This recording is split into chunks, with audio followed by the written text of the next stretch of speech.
আসসালামু আলাইকুম ওয়া রাহমাতুল্লাহ।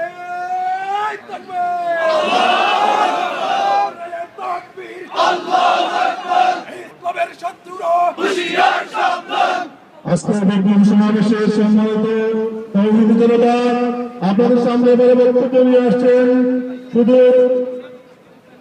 সেন্ট্রাল ব্যাংক থেকে আমাদের একজন বিশিষ্ট মুক্তিযোদ্ধা এসেছেন, আমাদের সাথে একাত্মতা ঘোষণা করবেন। তার অনুমতি পেশ করবেন। আপনার সামনে নাম হচ্ছে বিশিষ্ট মুরব্বী গুলজার হোসেন। আসসালামু আলাইকুম ওয়া রাহমাতুল্লাহি ওয়া বারাকাতুহু।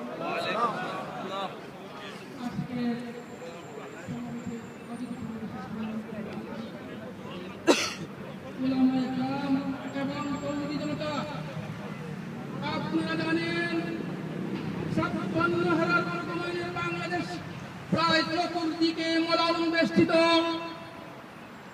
হাসিনা সরকার কারচুপি, ডিজিটাল কারচুপি করে ভারতের সহায়তায় ক্ষমতা দখল করে বাংলাদেশের